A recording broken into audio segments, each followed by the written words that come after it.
18-3 যে অঙ্কটা আছে, প্রথম অঙ্কটা একটা আছে যে 1000 এর নিকটতম, প্রশ্নটা লিখছি আমরা, 1000 এর নিকটতম পূর্ণবর্গ সংখ্যাটি লেখো বা পূর্ণবর্গ সংখ্যা খুঁজি। পূর্ণবর্গ মানে আমরা এর আগে কি বলেছিলাম? পূর্ণবর্গ বলতে কি, যার বর্গমূল করতে পারে আমরা, সেটা হচ্ছে পূর্ণবর্গ। পূর্ণবর্গ সংখ্যা খুঁজি। এই প্রশ্নটা তোমাদের 1 নম্বর দাগে আছে। দেখো 1000-এর পূর্ণবর্গ করতে হলে প্রথমেই আমরা 1000-এর বর্গমূল করার চেষ্টা করবো।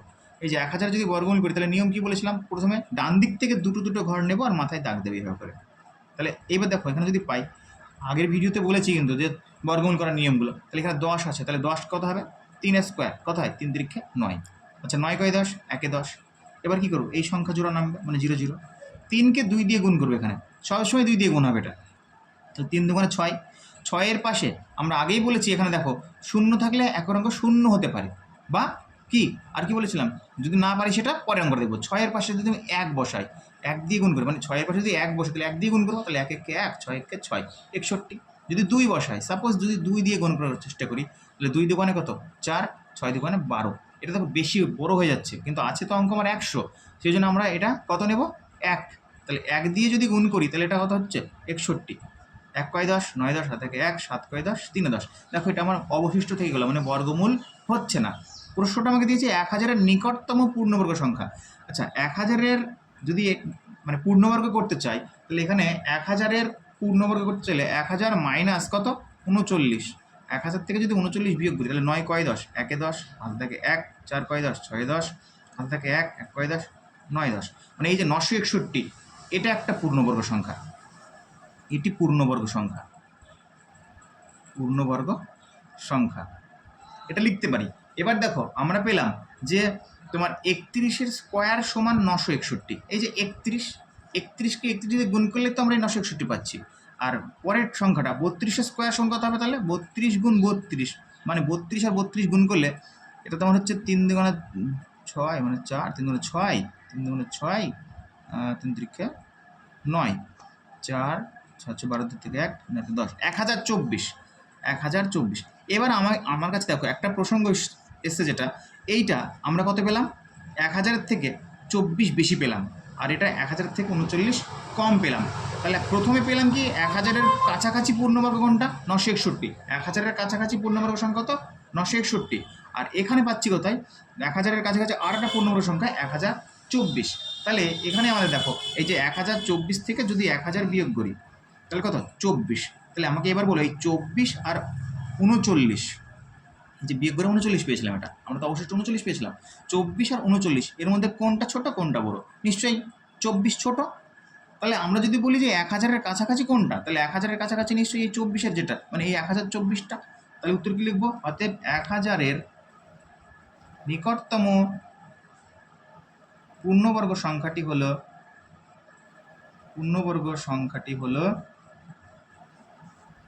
1024। আর একবার রিপিট করছি তোমাদের, 1024 কেন করলাম, 961 কেন করলাম না?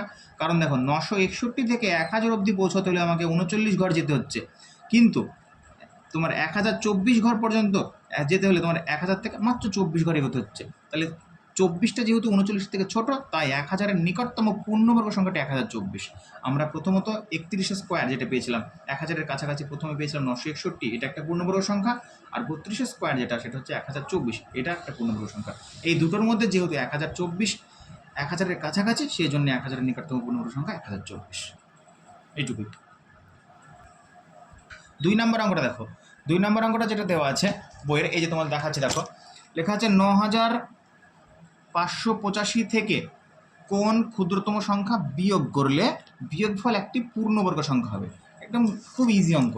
এই যে 9585 লিখবো, লিখে ডাইরেক্ট আমরা বর্গমূলে চলে যাব। যেহেতু 95, তাহলে আমরা সব থেকে বড় সংখ্যা 9, 9 স্কোয়ার কত? 81।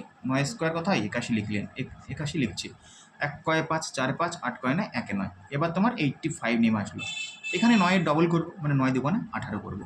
আমরা কি পড়েছিলাম? মোটামুটি একটা আইডিয়া। আমরা জানি কি, যদি বর্গমূলটা মেলেও তবুও আমরা কি করবো, একটা 5 আছে মানে 5 দিয়ে গুণ করবো। আচ্ছা দেখি প্রথমে 5 দিয়ে গুণ করে দেখি। 5 5 25-এর 5, আর থাকে 2, 5 8 90 দিয়ে 92, 925।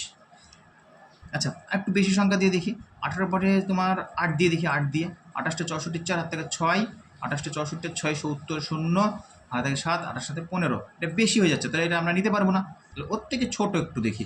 তাহলে 185কে এই 185 বলছি, সরি 187কে 7 দিয়ে গুণ করে দেখি। 7 7 49 9 আর থেকে 4, 27 56 4 60 আর থেকে 6, 7 থেকে 7 7 আর 6 13। তাহলে দেখো 7 দিয়ে দিলাম, এখানেও 7 লিখে দিলাম, পেলাম কত 1309। 9 কয় 15, 6 15 হাত থেকে 1, 1 কয় 8, 7 8, 3 কয় 4, 1 4। তাহলে আমরা উত্তরটা কি পেলাম দেখো। প্রশ্নটি কি ছিল? 9585 থেকে কোন ক্ষুদ্রতম সংখ্যা বিয়োগ করলে। তাহলে আমরা 9585 থেকে যদি 176 বিয়োগ করি তবেই সেটা কি পূর্ণবর্গ হবে। তাই উত্তর লিখবো 9585 থেকে 176 বিয়োগ করলে বিয়োগফলটি পূর্ণবর্গ সংখ্যা হবে। করলে বিয়োগফলটি পূর্ণবর্গ সংখ্যা হবে। পেনের কালিটা মনে হয় শেষ হয়ে গেল, যা পূর্ণ হবে।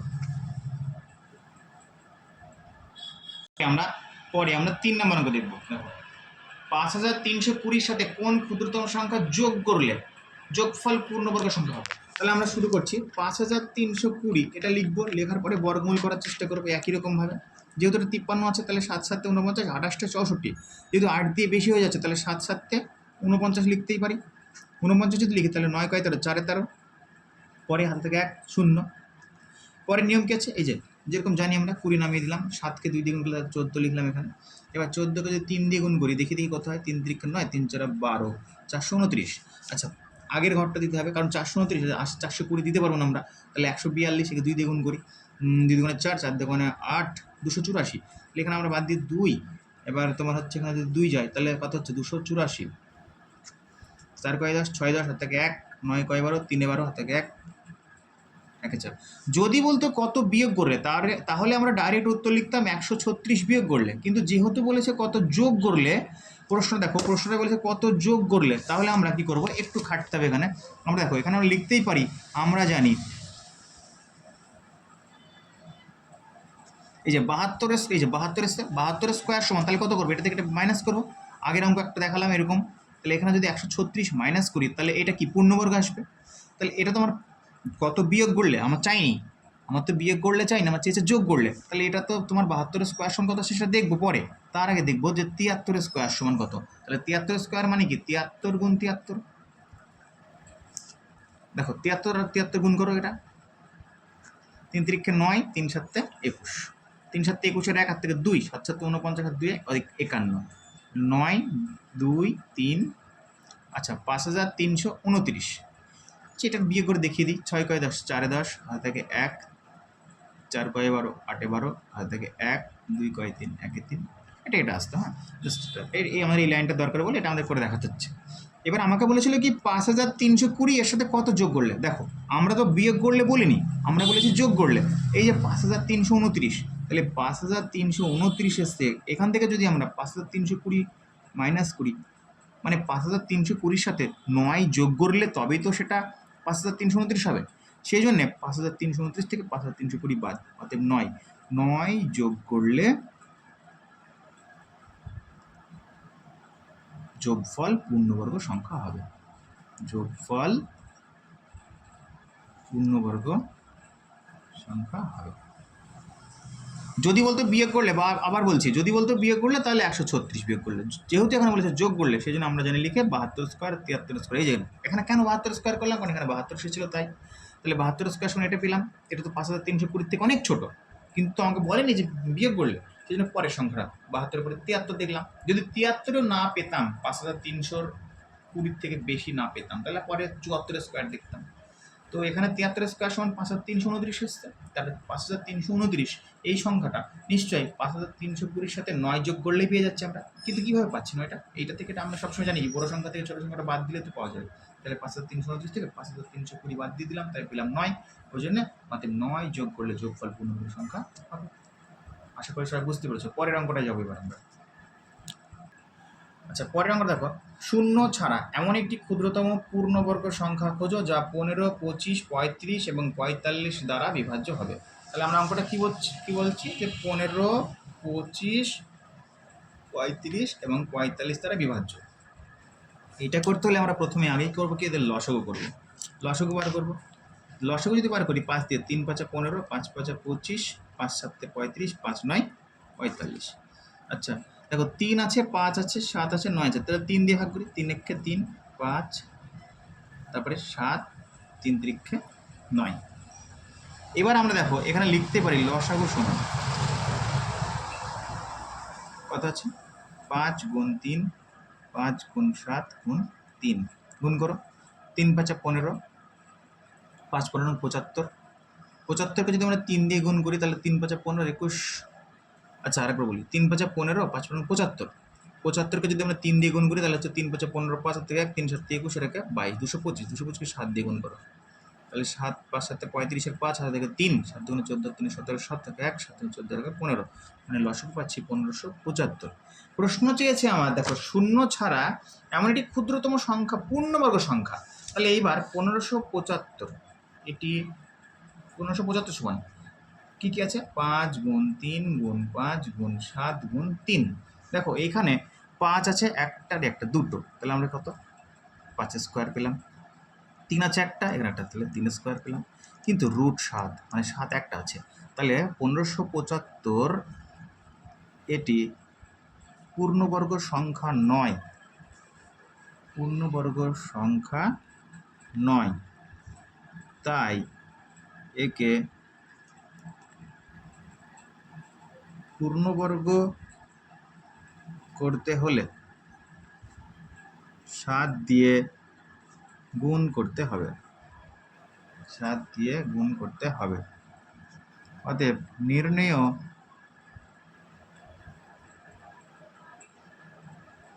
পূর্ণবর্গ সংখ্যাটি হলো, তাহলে কত হবে 1575 গুণিত 7।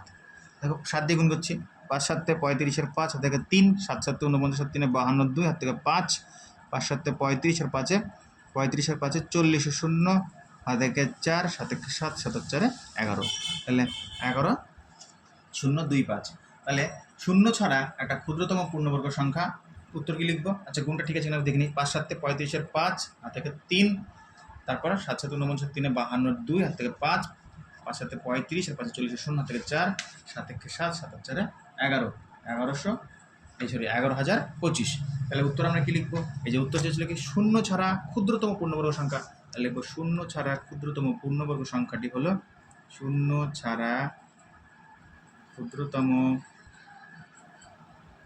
পূর্ণবর্গ সংখ্যা 11,025, যা 15, 25, 35 ও 45 দ্বারা বিভাজ্য। আশা করি আমরা সবাই বুঝতে পেরেছ।